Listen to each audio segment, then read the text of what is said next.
Nous voilà en direct. Bonsoir à toutes et à tous. Bienvenue pour ce nouveau webinaire de Grands Espaces. On a le plaisir de vous accueillir ce soir pour vous parler de notre voyage qui part de Tromsø en passant par le Cap Nord, l'île à l'Ours et jusqu'au Spitzberg. Et pour vous parler de ce voyage, de cette destination et un petit peu de tout ce qu'on pourra voir, ce soir on a plusieurs personnes, des nouvelles têtes notamment que vous ne connaissez pas forcément encore. Bien sûr, Christian Kempf, que vous connaissez sans doute déjà toutes et tous, qui est le président fondateur de Grands Espaces, qui explore ces régions polaires depuis plus d'une cinquantaine d'années, pour des raisons scientifiques d'abord, parce qu'il a organisé et mené des expéditions pour étudier le climat, la faune et les grands prédateurs notamment, et puis le tourisme en fondant Grands Espaces en 97. Il a aussi initié la toute première expédition polaire française avec les expéditions françaises en Antarctique, avec l'aide de nul autre que le fondateur des expéditions polaires, qui est Paul-Émile Victor. Et il a été récompensé à de multiples reprises pour ses expéditions polaires scientifiques. Et il est aussi l'auteur de 26 ouvrages qui font autorité sur le sujet, et notamment son dernier livre qui est Ours polaire, que vous pouvez retrouver sur le site de l'Escargot Savant. Avec nous aussi ce soir, vous allez rencontrer Florian Ledoux, qui sera aussi à bord du bateau, qui est un photographe et un pilote de drone qui a gagné de nombreux prix avec ses photographies. Il vous en parlera lui-même bien mieux que moi. Xavier Allard, un guide que vous connaissez sans doute déjà, qui est un spécialiste polaire, qui est actuellement à bord du Grand Large en Norvège. Isabelle Brisset, notre directrice de production, et Laura Adriano, qui est la directrice de croisière à bord de l'Explorer et qui va aussi se présenter. Je laisse donc la parole à Christian Kempf pour démarrer ce webinaire. Oui, mesdames et messieurs, chers amis, quel bonheur de pouvoir parler un petit peu avec vous d'abord et aussi avec pas mal de gens de mon équipe de ces régions qui nous font rêver, Et aujourd'hui, c'est un webinaire un peu particulier dans la mesure où, vous savez, quand vous regardez le programme, vous vous dites « Ah tiens, je vais aller au Spitzberg, au Svalbard, je vais aller au Groenland, je vais aller en Terre-François-Joseph, au Canada. » somme toute. Mais vous vous dites, là, oh là, je vais aller du nord de la Norvège au Spitzberg, c'est une longue traversée. Oui, évidemment, c'est une traversée, mais à un moment tout à fait particulier. Vous savez, on a réfléchi ce programme qui part de Tromsø pour arriver au Spitzberg. D'abord, il est long, environ 15 jours, parce qu'on a envie de passer du temps dans la banquise. S'il y avait une image à donner, en dehors d'ours, de baleines, et on en reparlera, ou de fjords, de Cap Nord, c'est de la glace de mer. Je laisserai Florian tout à l'heure vous parler des conditions de glace actuelles de cette année et de banquise, donc, dans cet endroit, mais vous allez être servi. Alors que je vous dise tout de suite, il y a encore 2-3 places, mais il n'y en a plus 4 ou 5. Hein, et ce voyage, nous le reprendrons régulièrement tous les ans. Et c'est aussi l'occasion de vous parler d'ailleurs de ces régions polaires qui sont notre passion de manière plus générale. Mais ce voyage, on peut se dire, c'est un voyage donc on positionne le bateau non pas du tout. C'est un voyage en 3 grandes parties. D'abord, c'est tout le nord de la Norvège, et ça c'est Xavier qui vous en parlera, puisque Xavier, ce soir, est à bord du Grand Large. Il est pas loin de Solvær, aux îles Lofoten, il est sur le terrain. Il a laissé pour le moment ses passagers dans le salon, et lui, il est là, et puis il va nous parler donc en direct de la Norvège, de cet endroit où il guide en ce moment. Ensuite, nous allons partir dans la banquise. Et cette banquise, cette zone entre la Norvège et l'île à l'Ours, et légèrement au nord de l'île à l'Ours, a la particularité d'être le grand lieu de concentration de cétacés, de dauphins, de baleines à bosse en particulier. Nous aurons l'occasion, c'est sûr, au gré de la soirée, de revoir ça ensemble, mais c'est vraiment là que les techniciens, les scientifiques montrent qu'il y a la concentration de baleines. Et enfin, c'est là aussi où il y a un phénomène, je reviens très rapidement sur l'image que vous voyez. Alors cette image mérite d'être commentée. Barents Sea, c'est en anglais, c'est la mer de Barents. En haut, vous voyez Franz Josef Land, c'est la terre Franz-Joseph. Vous voyez Spitzbergen, voilà. Riche, c'est une carte russe, car ce sont les Russes qui ont travaillé sur les baleines, entre autres, les Norvégiens beaucoup aussi, et entre le Cap Nord et Medvedi et l'île Medvedi, ça veut dire l'ours, l'île à l'ours, vous voyez, il y a une concentration de points, allez, on va dire de toutes les couleurs, orange, rouge, bleu, etc. C'est là grandes zones où se trouvent ces baleines. C'est une publication qui date de 1921 de l'Institut d'océanographie de Mourmansk et qui montre l'importance des baleines dans cette région. On est en pleine concentration de baleines. Et puis j'ai moi-même, d'ailleurs, avec Isabelle Brisset, déjà passé des moments délicieux, si je puis dire, sur les passerelles de ces bateaux à regarder ces nombreux cétacés. L'autre point fort de cette mer, ce sont, à côté des baleines, les phoques du Groenland. Car il y a 3 endroits au monde où on a des énormes nurseries. Ce sont des phoques qui ont la particularité de naître et au bout de 4 jours, ils sont sevrés. Et ces boules blanches sont sur la banquise. Ça se passe près de l'Ébranghel, ça se passe aux îles de la Madeleine où il y a eu tous ces problèmes avec notre Brigitte Bardot, avec beaucoup de respect, je parle d'elle, qui a essayé d'intervenir pour éviter ces massacres, si je puis dire, et Arkhangelsk dans l'île Blanche. Que dis-je, l'île Blanche, dans la mer Blanche. Et ces phoques, au fur et à mesure qu'ils naissent, ils sont sevrés au bout de 4 jours. Oh, ils boivent quasiment pas de lait, c'est presque de la graisse à l'état pur. Ils perdent dans leur duvet, le poil pousse, et ils sont sur les zones. Pourquoi sont-ils vers l'île Wrangel? Vers le débouché du Saint-Laurent. Et à cet endroit, c'est parce que ce sont les zones de l'Arctique les plus riches en plancton, en poissons. Et les phoques mangent des poissons. Donc, ils sont là sur la banquise.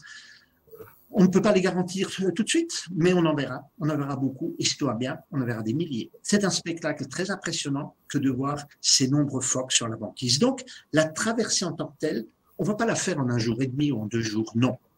On va d'abord la faire quand la mer le permet. On risque de rester 1 jour de plus au Cap Nord, voire 2 jours dans la région. Ça ne vaut pas la peine d'aller, la mer, elle est toujours maîtresse, ça ne vaut pas la peine d'aller dans les tempêtes, mais ensuite, on restera dans la banquise, on passera du temps dans la banquise avant, 3e partie de ce voyage, d'aller au Spitzberg. Et le Spitzberg, allez, pour une fois, je ne vais pas vous en parler. Je laisserai Florian vous en parler, car il le connaît bien. Et évidemment, s'il y a des questions par la suite, ce sera mon bonheur de vous parler de cette région que j'ai connue en 1973. Mais voilà. Et donc, je voulais vous montrer, comme dit, au travers de mes propos, l'état d'esprit de ce voyage qui est double. D'une part, nous allons sur la trace des baleines, nous allons sur la trace des phoques et nous allons sur la trace des ours blancs du Storfjord, dont Florian va vous parler. Et l'ensemble sera nimbé de ce rocher du Nord, comme l'a appelé Richard Samseler quand il l'a découvert en 1553, et du Spitzberg. Donc c'est vraiment une croisière, je vous l'assure, en dehors de l'ordinaire. Et enfin, 2e page, ça reste une croisière expédition, même si on parle de Norvège. La météo, les glaces, les animaux seront maîtres et la flexibilité restera le maître mot. Mais encore une fois, Xavier, Florian, Laura même d'une certaine manière, mais surtout Xavier, Florian et le commandant feront toujours en sorte qu'on puisse faire, en assurant votre sécurité, le plus d'observations possible et qu'on soit le plus sur le terrain possible. Alors de la Norvège du Nord, avec les oiseaux qui s'installent sur le rocher du Nord et avec les dernières aurores boréales, en passant par ce bain de banquise pour arriver au Spitzberg, un voyage extraordinaire. Et on va le faire à bord du bateau, l'Explorer, et Isabelle va vous parler de ce bateau en quelques mots.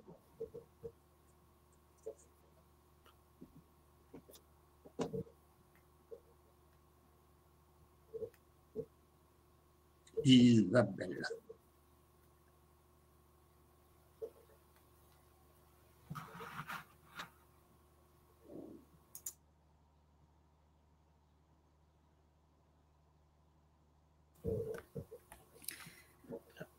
En attendant, Isabelle, je peux peut-être me présenter. Oui, Laura, tu peux te présenter. Oui, je ne me suis pas rendu compte. Enfin, je laisse Mathieu gérer. Oui, vas-y, je t'en prie, Laura. D'accord. Alors, bonjour à tous. Moi, je m'appelle Laura. Donc, je serai directrice de croisière et infirmière sur l'Explorer. Donc, je serai là pour prodiguer des soins médicaux si besoin, mais surtout pour m'assurer que tout se passe bien sur le bateau pour vous. Et aussi un petit peu pour aider les guides en cas de besoin. Et il ne faudra pas hésiter à venir me voir. Je suis très intéressée par la biologie marine depuis toujours, par la plongée aussi et par l'ornithologie. Donc, je pense qu'on aura plein de belles choses à partager et plein de sujets de discussion très intéressants. Voilà, je ne sais pas si Isabelle est… Je pense que Xavier et Florian vont simplement continuer. Allez. Voilà. Oui. Alors, bonjour à tous. Alors, moi, c'est Xavier Allard. Alors, ça sera moi, l'un de vos deux guides, avec Florian. Alors, pour me présenter un petit peu, moi, ça fait maintenant depuis 7 ans que je travaille pour Grands Espaces, ce qui m'a permis vraiment de découvrir de multitudes d'endroits différents, variés sur les zones polaires, aussi bien en Arctique qu'en Antarctique. Mais le lieu que je préfère vraiment le plus, c'est vraiment cette Norvège. Et c'est pour ça que c'est avec grand plaisir que je suis content de pouvoir guider en Norvège. Je suis actuellement au Lofoten. Ça fait déjà depuis une petite semaine que je suis arrivé. Et puis, on a déjà commencé à faire de belles croisières, de belles observations, déjà plusieurs orques à nos compteurs, aussi de belles aurores boréales durant ces longues nuits. Et puis, durant la journée, on n'hésite pas à aller faire beaucoup de terrain. Hein. Comme disait Christian, ce qu'on recherche, c'est vraiment du terrain, profiter de ce qu'on voit au jour le jour. À chaque moment, il y a quelque chose à voir à l'extérieur. Alors, ce qui me permet aussi de vous dire un peu mon cursus professionnel. Alors, à la base, moi, je suis bûcheron débardeur. Alors, je suis bien loin de mes forêts alpines, mais tout doucement, la vie m'a mené dans ces contrées très nordiques. Et la Norvège, ça fait depuis 5 ans que je viens guider ici tous les hivers. Alors, en moyenne, c'est 5 croisières de 10 jours entre les Lofoten et le Cap Nord. C'est pour ça que c'est un endroit que je partagerai toutes mes connaissances avec vous et surtout vous proposer vraiment le maximum de sorties à terre en Zodiac ou des petites balades sur des îlots perdus avec comme toile de fond les Lingen par exemple. Ça, c'est quelque chose d'extraordinaire. Hein. Ces montagnes qui tombent à pic dans les fjords. Alors, durant la croisière, je pense qu'on fera différents débarquements, mais il y a grande chance qu'on aille en direction du petit port de Hamnes, un site historique vraiment très joli. Puis tout doucement, on montera vers le Cap Nord pour essayer de trouver le meilleur créneau pour pouvoir traverser la mer de Barents et avoir les meilleures chances de mer plutôt tranquille pour essayer d'observer ces différents cétacés. Alors, moi, je ne sais pas si je suis descendant d'un baleinier. Alors, en tout cas, je n'ai pas envie de tuer les baleines, mais j'adore, c'est rechercher les baleines. Dès que c'est la période et puis il peut y avoir des souffles quelque part derrière ou devant le bateau, je suis toujours à l'affût avec ma longue vue ou mes jumelles jusqu'à trouver ce souffle. C'est un peu un challenge pour moi à chaque fois. Chaque croisière, on remet les compteurs à zéro et puis trouver le maximum de baleines, c'est quelque chose que j'adore faire. Alors d'ici là, je ne pense pas que ça aura changé. Alors on va affûter les jumelles et les longues vues pour trouver le maximum de ces différentes espèces qu'on peut voir dans les fjords norvégiens au début, puis après en mer libre plus au nord. Et après, la chance qu'on a aussi, on arrive vers la fin des périodes des aurores, mais ça sera probablement possible d'en voir soit le premier ou le deuxième jour quand on est au niveau de Tromsø, puis après on verra un peu comment les conditions météorologiques font que si on peut en voir ou pas, parce que c'est un phénomène aussi qui est très intéressant. Alors sur cet itinéraire, c'est vraiment quelque chose d'assez extraordinaire parce qu'en fait, quand on regarde un peu l'histoire des explorations polaires ou même tous ces baleiniers qui partaient dans le Grand Nord, en fait, là, ce qu'on va suivre, c'est un peu la trace de ces anciens conquérants des zones arctiques. Hein. On est un peu sur le chemin que prenaient Amundsen, Nansen ou tous ces grands explorateurs qui partaient de Tromsø, qui était leur dernière zone civilisée avant cet inconnu de banquise et de terre encore à conquérir. Ça fait qu'il y a un côté un peu aventure et historique, parce que se savoir un peu dans ces traces-là de ces grands personnages, c'est quand même quelque chose d'extraordinaire de voir en fait comment ils ont pu vivre ce moment de partir de Tromsø et de traverser cette mer de Barents jusqu'à arriver à un endroit inconnu. Bon, nous maintenant on connaît un peu tous ces endroits-là. Ça fait ce qui me permet de vous dire que j'ai passé le mot à Florian, qui sera notre second guide à bord, excellent photographe, qui lui va vous parler plus de la partie au-delà de la mer de Barents. Bonne soirée. Merci Xavier. Bonsoir à tous. Donc, je suis Florian Ledoux, je suis photographe et caméraman animalier et spécifiquement dans les régions polaires, puisque c'est là où en fait c'est plus qu'une passion, c'est une obsession. Les régions polaires, c'est vraiment... D'ailleurs, j'y vis, je suis à Tromsø à l'heure actuelle, où je vis depuis maintenant 3 ans. Et je passe beaucoup de temps au Svalbard. Alors, je vais partager avec vous des images, un peu de mon travail et de ce que j'ai pu faire et de ce que on va potentiellement voir un peu sur la côte est du Svalbard, puisque j'ai eu la chance d'y passer pas mal de temps l'hiver dernier, comme on verra après. Donc voilà, ça c'est l'image la plus connue, on va dire la plus forte de mon travail, d'un ours polaire qui traverse la banquise en drone. C'était en été au Baffin Island. Excusez-moi, voilà. Donc là, nous avons après le même modèle reproduit avec des phoques crabiers. Donc, c'est des phoques qui se reposent sur la banquise. Là, donc c'est en Antarctique pour le coup, mais on peut observer beaucoup de phoques aussi quand on va arriver vers le Storfjord ou en traversant là, entre l'île aux ours et le Storfjord. On a la possibilité espérons, d'avoir beaucoup de phoques du Groenland à ce moment-là. Là, c'est une concentration de beluga. Alors, vous l'aurez compris, ma spécialité est le drone, la prise de vue aérienne. C'est l'empreinte forte de mon travail, puisque je pense qu'elle permet de révéler les animaux d'une nouvelle façon et d'apporter une nouvelle compréhension de leur comportement et d'apporter des messages aussi qui sont nouveaux, de comment ils utilisent l'espace. Voilà, là, on est au-dessus d'une colonie de morses au Svalbard.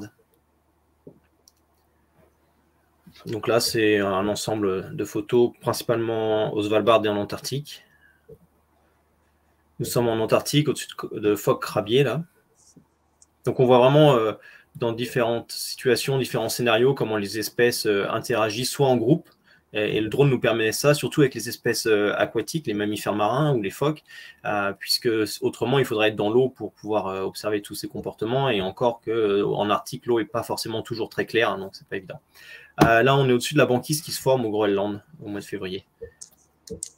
Et alors, comme je veux garder quand même une intimité et apporter des émotions dans mon travail, j'ai décidé de garder quand même des images avec les animaux, avec des portraits, avec des regards, pour que les gens puissent se connecter un peu plus, parce que c'est vrai que le drone, c'est agréable, mais c'est très abstrait, c'est très artistique, mais on ne comprend pas forcément ce qui se passe. Alors voilà, j'ai décidé de quand même garder, et puis j'aime aussi cette proximité avec les animaux, c'est aussi, évidemment, on aime tous ça, et c'est ce qu'on aime en Arctique.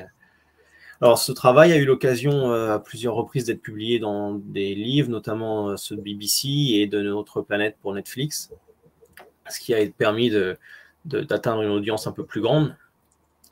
Et le clou du spectacle pour ma carrière, ça a été l'hiver dernier de passer 6 mois sur la glace pour le nouveau film Disney qui va sortir au mois d'avril, le 22 avril. Donc, on aura déjà fait la croisière.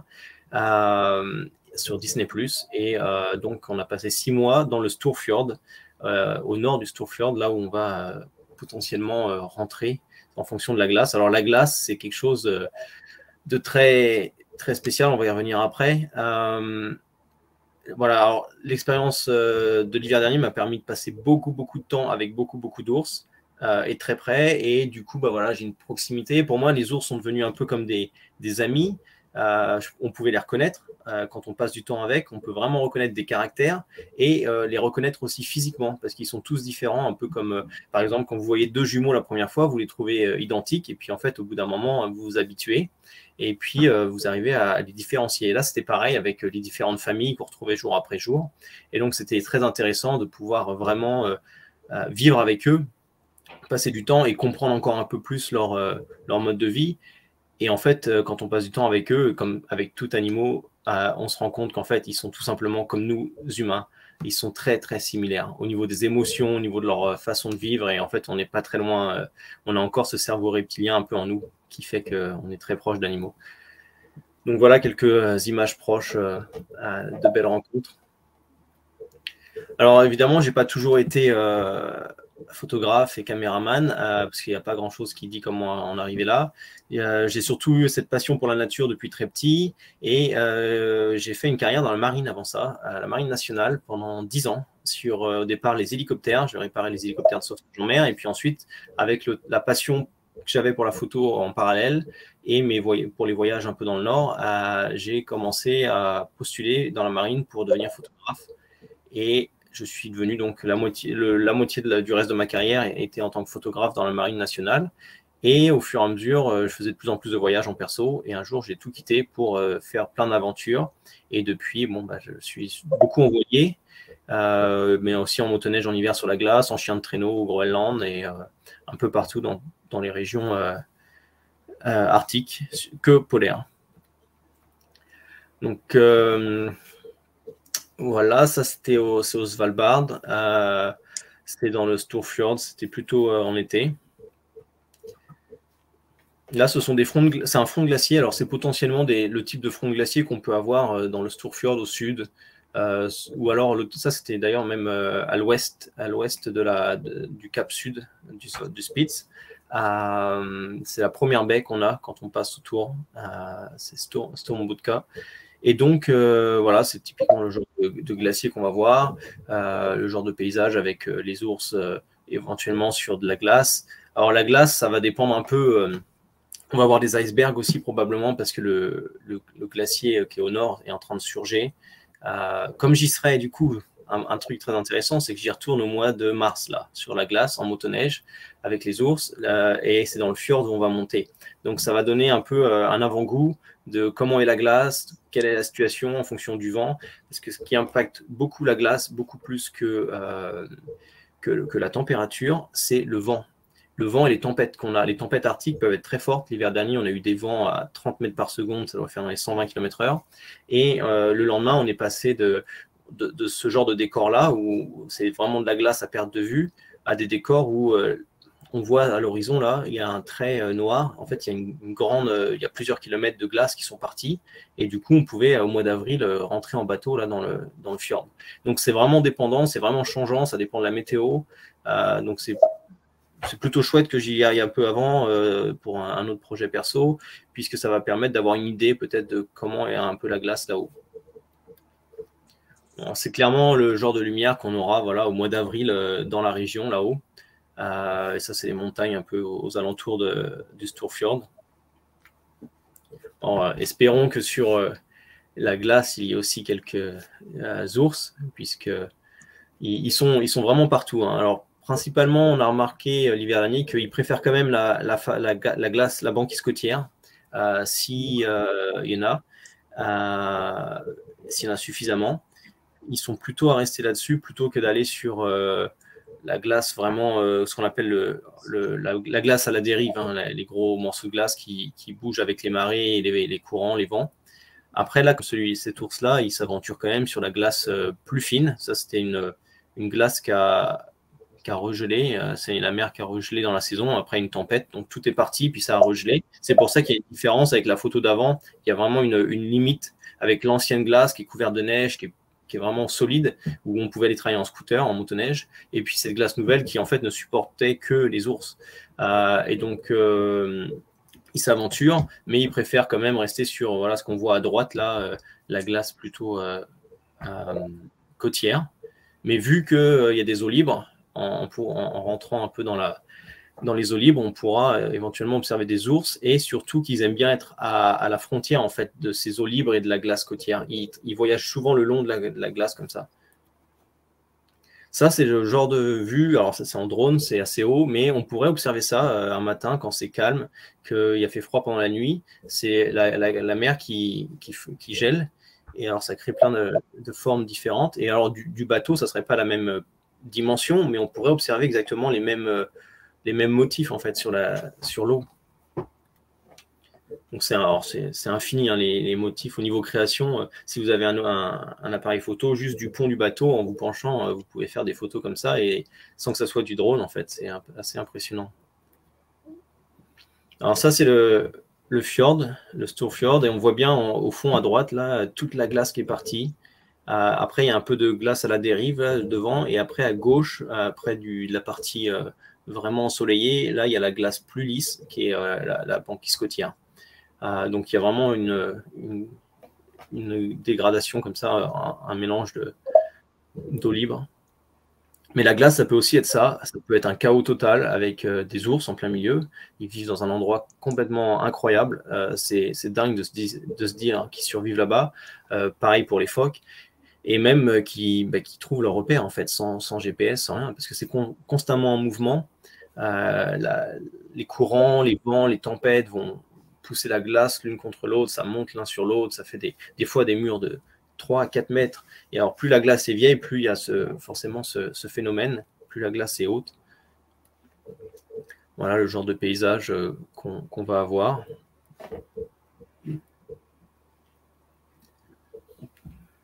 Donc là, c'est voilà, la banquise un peu en vrac. Ça, c'est clairement les vues qu'on aura du bateau à travers des jumelles ou un téléobjectif sur la côte est du Spitzberg.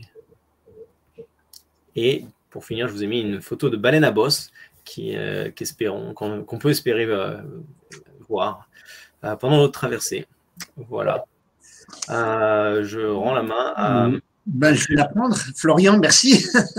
Merci de nous avoir baigné de ces images extraordinaires. Bon, c'est clair que quand on est un professionnel, on peut utiliser le drone ou Spitzberg, sinon c'est pas possible. Mais en revanche, ces images vont nous donner envie, c'est sûr, d'aller là. Florian, tu vas répondre aux questions par la suite, mais entre-temps, donc Isabelle va nous présenter en quelques mots donc le bateau Explorer. Isabelle va mettre son micro en marche, si je puis dire, et puis ensuite nous présenter le bateau. Bonsoir messieurs, dames. Eh bien, ce fabuleux voyage va se faire sur ce bateau Explorer qui est un yacht polaire, donc spécialement conçu pour naviguer dans les glaces. Il est doté de 9 cabines qui font entre 14 et 17 mètres carrés. Donc, voici une des cabines standard. Vous voyez 2 lits rapprochés, mais on peut également les séparer en fonction de la configuration que vous souhaitez. Ça, c'est la cabine luxe qui a, comme vous pouvez le distinguer, une ouverture sur l'extérieur avec une baie vitrée. C'est constitué d'un 2 pièces et vous allez voir juste après la photo des salles de bain, des salles d'eau qui sont assez vastes et qui sont dotées d'une douche à l'italienne. Donc voilà pour 9 cabines. Il y a également 2 cabines individuelles de 11 mètres carrés. Vous voyez que oui. Mathieu, tu as... Ouais, je pense qu'il n'y a pas la photo de la salle de bain. Ce bateau, il est de 46 mètres de long, donc pour 12 passagers, comme vous pouvez le voir, il est très vaste. Beaucoup de ponts extérieurs. Et puis, sur l'un des ponts, vous trouverez un sauna, un jacuzzi. Voilà le sauna avec sa large baie vitrée qui permet de voir les paysages en même temps que l'on profite de ce sauna.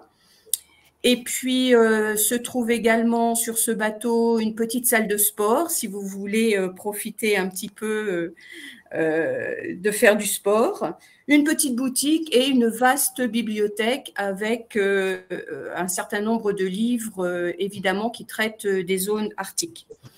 Ce bateau, on l'a voulu dédié, évidemment, sur les zones arctiques et pour cela, on a mis à bord une très longue vue qui permet d'observer les paysages et les animaux dont on vient de vous parler. Il y aura également un hydrophone qui permet d'écouter notamment le chant des baleines et puis un microscope. Alors, vous pourrez observer de très près le plancton. Voilà tout ce qui est à bord pour profiter voilà, de ces destinations magnifiques. Cette large pièce, c'est le salon lounge, 75 mètres carrés, dans lequel vous pouvez le constater, profiter des ponts extérieurs, des vues extérieures avec ces larges baies vitrées qui entourent complètement ce salon. Ici également se trouve le restaurant avec voilà, le côté restauration et le côté droit, il est destiné au salon pour l'observation des paysages. Voilà pour ce très beau bateau qui a été complètement réaménagé l'an passé pour profiter de l'Arctique et notamment de cette belle croisière qui va avoir lieu très prochainement à bord de l'Explorer. Merci. Je laisse la parole à Mathieu. Oui, et c'est Mathieu qui va maintenant certainement organiser les questions.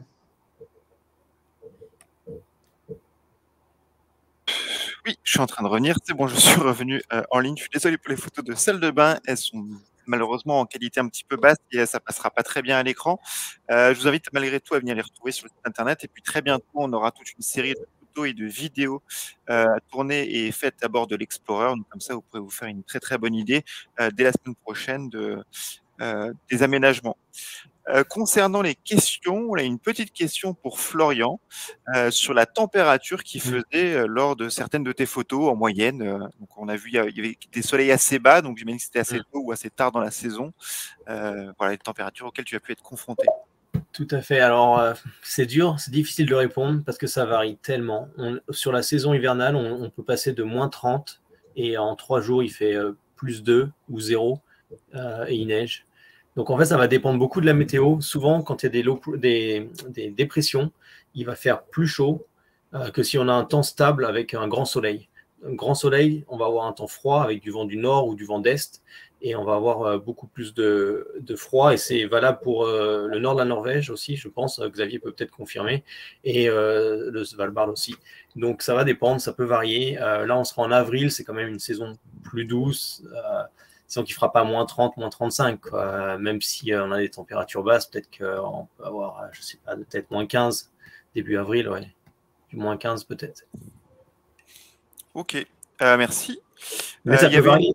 Ça peut varier, ça ne veut pas dire qu'on aura forcément que ça. On peut avoir moins 15 et 2 jours après, on peut avoir plus 2.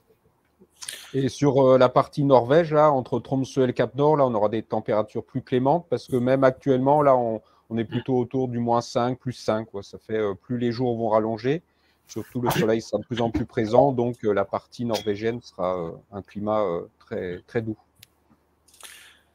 Ok, merci. Il y avait une petite question à laquelle Christian a un petit peu répondu par rapport aux autorisations de drones. Je vous rappelle que pour le Svalbard, on n'a pas le droit de tourner sans permis spécifique délivré par le Sysselmannen en tout cas, donc par le gouverneur du Svalbard, et seuls les drones utilisés à des fins commerciales ou scientifiques sont autorisés. C'est-à-dire qu'on ne peut pas, en tout cas pas à bord d'un bateau, arriver avec son propre drone et venir tourner des images. Et ensuite de ça, il faut aussi l'autorisation du capitaine. Donc voilà, c'est juste une petite précision pour celles et ceux qui souhaiteraient venir. Malheureusement, c'est compliqué. Dans certaines destinations, c'est complètement interdit, comme en Antarctique notamment. On n'a pas du tout le droit d'en amener. Voilà, je ne sais pas si Florian, tu veux rajouter quelque chose par rapport à ça. C'est une question à laquelle on est souvent confronté. Ouais, j'ai pas vu d'autres questions passer. Sur la destination ou sur les températures, n'hésitez pas. Si j'ai peut-être simplement en termes de conclusion quelque chose à dire. Vous l'avez senti dans la petite partie température et au travers des photos. C'est vraiment le printemps polaire, quoi, le début du printemps polaire. Et vous ne trouverez pas d'autres bateaux là-haut, sauf si dans l'autre bateau, il y a quelques skieurs de randonnée qui vont au Spitzberg à partir de Longyearbyen. Mais c'est vraiment un voyage totalement original qui est fait en revanche dans le confort d'un yacht polaire, de l'Explorer, et qui nous montre entre les phoques et les baleines et la banquise des éléments qu'on n'a pas l'habitude de voir. Parce que d'habitude, on va au Spitzberg ou on va dans le nord de la Norvège, mais on ne fait pas le trajet. Et ce trajet est particulièrement intéressant puisqu'il couvre la mer de Barents, du nom de l'explorateur, Willem Barents, et qui est en fait l'une des deux mers arctiques les plus riches. Donc, n'hésitez pas à nous contacter, n'hésitez pas. On a deux petites questions supplémentaires. Pardon, allons-y. Alors, il y a une question sur les mesures prises par la Norvège pour 2023. Je peux donner un début de réponse, Christian, tu voudras peut-être compléter après. Aujourd'hui, la Norvège, comme beaucoup de pays, est en train de retirer les restrictions sanitaires, comme beaucoup de pays. Pour 2023, on n'a pas d'actualisation claire, enfin, on ne sait pas comment ça sera 2023. A priori, on est sur la fin de la crise, et donc on est sur une ouverture des frontières et un retour à la normale. En tout cas, d'ici 2022, déjà, on s'y attend pour cette année et encore plus pour 2023. Christian, peut-être tu as... Oui, alors ça, ce sont donc, et tu as très bien fait de le préciser, les mesures liées au Covid. Ensuite, la Norvège vient de changer il y a, environ, je suis obligé de dire environ, je ne me souviens plus, 6 mois de gouvernement. Le gouvernement précédent, conservateur, était un gouvernement qui s'est dit, On veut totalement brider le tourisme au Svalbard. Ce qui, en tant que tel, était une chose un peu stupide parce que, par exemple, pour le moment, on débarque en environ 600 sites possibles et là, ils voulaient concentrer les gens sur 42 sites. Ensuite, ils voulaient ne pas permettre d'approcher les ours à moins de 500 mètres, c'est-à-dire que si c'est l'ours qui approche le bateau, ce qui est quand même fréquent, nous, il faut qu'on se carapate ailleurs. Et je prends exprès une expression vulgaire, permettez-moi. En clair, c'était vraiment le diktat d'Oslo et il y a eu à cette occasion la première manifestation, la première marche polaire, une marche au flambeau à Longyearbyen de tous les gens de Longyearbyen qui étaient contre cette mesure et évidemment bien d'autres gens se sont associés car il faut savoir aussi que le Fonds d'environnement du Svalbard est financé par le tourisme, que s'il n'y avait pas le tourisme, maintenant que le charbon est arrêté, les implantations Svalbard auraient de la peine à exister. Bref, le nouveau gouvernement, qui est un gouvernement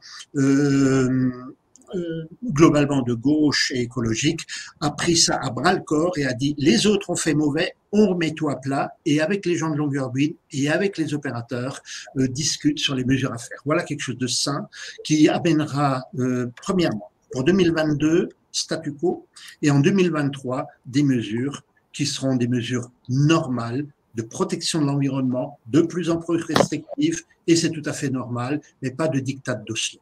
Donc c'est vrai que lors d'un webinaire précédent, j'ai eu l'occasion pour 2023 de dire oulala, c'est pas évident, mais 2023, les voyages au Spitzberg continuera à se faire normalement. Évidemment, normalement, cela veut dire, et pour ceux qui ont participé à nos voyages, vous le savez, avec les mesures de sécurité et les mesures relatives à l'environnement qui sont particulièrement strictes.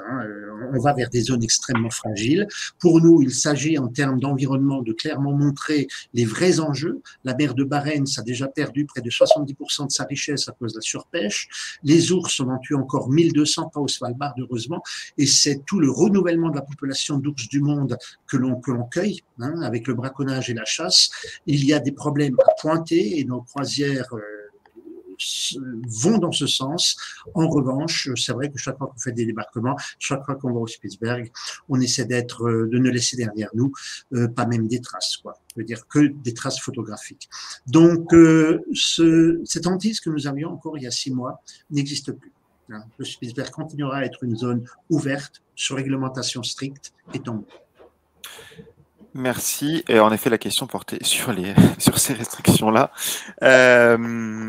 Petite question par rapport à l'équipement qui serait nécessaire. Alors, pour celles et ceux qui voyagent avec nous, ont l'habitude, on envoie toujours un dossier complet avec l'équipement nécessaire. Mais peut-être que Xavier ou Florian pourraient répondre à cette question. Xavier, vas-y.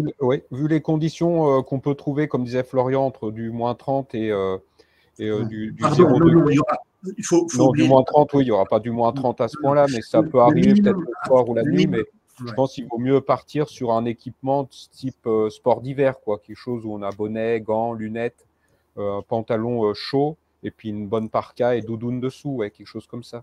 Et pourquoi pas un masque en plus pour les yeux et puis un tour de cou, mais c'est pas un équipement d'expédition comme on pourrait faire en ski poulka, où vraiment on est tout le temps la journée plus la nuit sur le terrain à dormir sur une tente. Là, ce qu'il faut se dire, c'est qu'on est sur un bateau confortable, il y aura des douches, etc. Vous avez vu, il y a aussi un sauna et ainsi de suite. Ça fait que dès qu'il fait froid, on rentre à l'intérieur, on se réchauffe, on boit un café. On ne part pas en expédition commando. C'est vraiment quelque chose pour le plaisir. Et le froid, on a tellement de moyens de lutter contre que ce n'est pas la problématique de nos jours. Je voudrais, si vous permettez, revenir sur la température. C'est rare que des guides se contredisent, mais j'ai sous les yeux les températures moyennes du mois d'avril. Les températures basses, c'est -7 à -13. Ça sont les températures basses. Ensuite, évidemment, il y a l'effet refroidissant du vent. Mais il ne faut pas s'attendre à des températures redoutables. Il fait froid, c'est clair, net et précis. Ce ne sont pas les +10 ou +15 qu'on peut avoir au mois de juillet et août. Mais bon. Ensuite, je voudrais simplement ajouter qu'à bord de l'Explorer, donc, les bottes évidemment sont prêtées. Et de même que, emmenez surtout vos paires de jumelles. Ce seront les meilleures, de toute manière. Mais que pour ceux qui n'ont pas de jumelles, nous avons des jumelles de bonne qualité qui sont prêtées le temps du voyage. Qui sont des jumelles qui sont disponibles pour les gens qui n'en ont pas, et ça permettra de voir les animaux plus facilement, en dehors effectivement des possibilités de vision à très longue distance liées au bateau. Une question pratique et d'ordre d'actualité presque. Est-ce qu'il sera nécessaire d'avoir un test PCR pour monter à bord? Oui. Si vous voulez, nous avons un protocole très strict. Il faut avoir le pass sanitaire et un test PCR. Oui, et il sera demandé de toute manière, si vous l'avez pas, enfin à ce jour, il sera demandé à l'aéroport d'Oslo, ou fait à l'aéroport d'Oslo. C'est obligé. Maintenant, la vague Covid est en train de s'amenuiser un petit peu partout. Florian, tu nous diras comment ça se passe dans la Norvège, mais il y a des mesures. Chaque semaine, il y a des mesures qui sont levées. Mais si nous partions aujourd'hui, oui. Et Xavier en a l'expérience aussi, puisque il est venu en Norvège et donc a passé ses tests, quoi. Oui, alors ici, c'est vrai qu'il faut s'attendre plutôt à des levées de restrictions plutôt qu'à des restrictions plus draconiennes sur les semaines et les mois à venir. On sent quand même avec la Suède qui vient par exemple de retirer toutes ces restrictions, on arrive à la fin. Donc ça, c'est quand même le côté positif. Il y a une petite question sur les moyens de communication avec l'extérieur. Alors, je peux commencer à répondre, après question où quelqu'un peut compléter. Normalement, quand on est proche des côtes, on va avoir une assez bonne connexion par téléphone portable déjà, où on capte le réseau assez simplement. En pleine mer, on ne capte pas en général, ou très très peu. Et ensuite, dès qu'on se rapprochera des villes, on aura un petit peu de réseau. Internet à bord pour être accessible avec une question de forfait pour envoyer des mails notamment, mais on ne pourra jamais avoir une question de connexion comme si on était à la maison, tout simplement parce qu'il n'y a pas on passe par du satellite quand on est dans certaines régions polaires et la connexion n'est pas suffisante pour pouvoir naviguer normalement. On peut échanger des mails en passant par un petit forfait. Peut-être que Christian, tu souhaites compléter. Oui, absolument. C'est exactement le cas. Il y a 2 lignes Iridium à bord du bateau, une ligne professionnelle pour le commandant et son équipage, et une autre qui nous est dédiée. Et puis, effectivement, c'est ce que tu as dit, Mathieu. Simplement pour expliquer que le système, pour le moment, le plus présent en Arctique, c'est le système Iridium, et que, en revanche, quand on envoie des documents lourds, ma foi, cela met du temps, et donc cela coupe régulièrement, et cela bloque complètement la connexion. C'est pour ça que les échanges sont la plupart du temps, je dis bien la plupart du temps, limités au texte, mais on peut tout à fait communiquer. En revanche, on ne peut pas consulter sa boîte email. C'est une adresse qui est créée et puis on correspond avec cette adresse. Donc c'est pratique pour pouvoir gérer des urgences, mais c'est vrai que voilà, on peut pas. C'est très compliqué. On est vraiment dans des régions assez éloignées, donc on peut pas travailler normalement. Après, ça fait du bien aussi de pouvoir se déconnecter, même si je sais que parfois professionnellement, certaines personnes aiment bien pouvoir accéder. C'est pour ça on offre aussi cette possibilité de pouvoir se connecter à une boîte mail. On a une autre question par rapport au type de jumelles qu'il faut prendre. En général, on conseille des jumelles un petit peu d'ornithologue parce qu'elles sont assez larges et assez claires et ont un bon zoom et permettent de belles observations. Je ne sais pas si peut-être Xavier, tu veux rajouter quelque chose par rapport à ça, au type de jumelles. Oui, c'est ça, typiquement jumelles d'ornithologue. Après, il y a différentes marques, donc Kite et autres. Pour plus de précision, on vous répondra plus tard. Mais il ne faut surtout pas prendre, c'est des jumelles d'opéra, quoi. Et puis des jumelles quand même pas trop vieilles. Après, vu que c'est quand même assez lumineux, ça suffit des 8-30 ou des 10-42 en taille. Ok, une autre petite question, alors plutôt pour Florian, pour un photographe amateur, est-ce qu'on a un appareil photo à conseiller et est-ce qu'un zoom puissant est indispensable? Alors, l'appareil photo, il y a plein de petits formats avec des plus petits capteurs ou des moyens capteurs de très bonne qualité qui font du travail super. Comme on est sur un bateau, les batteries sont chaudes, tout ça. Il faut avoir plusieurs batteries quand même au cas où quand on fait les sorties. Ça dépendra d'un peu de l'appareil. Il y a des appareils qui tiennent une semaine à -30 sans bouger. Il y en a d'autres une demi-heure et ça va plus. Après, oui, c'est important d'avoir un zoom, un téléobjectif. C'est ce qui va permettre de faire des photos un peu de ce que vous pourrez voir dans vos jumelles en fait. On peut avoir des objectifs qui nous amènent proche de la portée des jumelles 10-42. Et après, il y a aussi un 24-70 comme type de focale qui sert très bien aussi pour la vie à bord et notamment aussi les excursions en Zodiac, les photos de glace, d'iceberg, les photos de paysage, donc aussi important. Moi, ce que j'ai tendance à conseiller en général en termes d'objectifs, c'est au moins un objectif de 200 mm. C'est vraiment le minimum pour pouvoir, si on veut faire un peu de photos animalières. Après, pour des paysages, en effet, plus larges, c'est suffisant. Mais on a toujours l'impression d'être court, en fait. Même quand on a un clair. 600, on voudrait avoir un 800. Quand on a un 800, on voudrait avoir un 1200. Donc, on n'est jamais assez sûr. Mais oui, au moins 200. Mais au moins 200, ça permet au moins d'avoir un petit quelque chose. Sinon, c'est très frustrant. Mais c'est vrai qu'après, si on peut avoir un 400, un 600, un 800, 400, c'est mieux. Ouais, 400, c'est pas mal. Voilà. Mais après, voilà, c'est en fonction des besoins. Et puis après, en termes de boîtier, en effet, il y a tellement de choix aujourd'hui.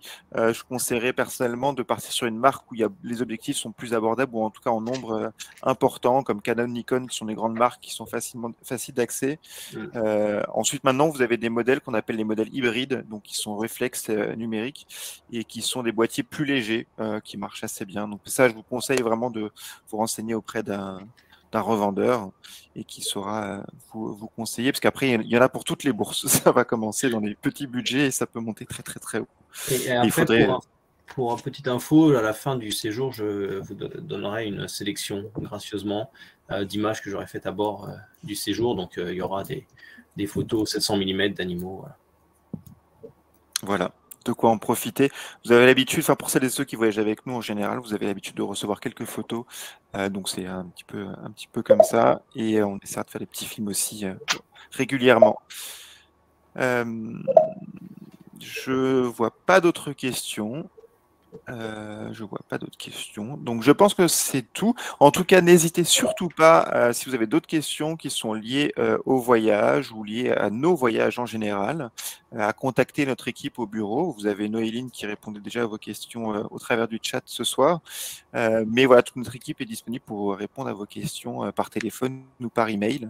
Vous avez toutes les informations sur notre site internet si vous ne les avez pas avec vous. Une dernière petite question que je vois passer. Est-ce que M. Kempf sera à bord pour faire des conférences? Alors écoutez, non. Mais je voudrais dire deux choses. Premièrement, vous savez, oui, je connais bien le Spitzberg, mais il y a des gens qui le fréquentent énormément. Et pour être tout à fait objectif, j'étais 4 fois au mois d'avril au Spitzberg. Et Florian y est, permettez l'expression, tout le temps. Il sera infiniment meilleur que moi.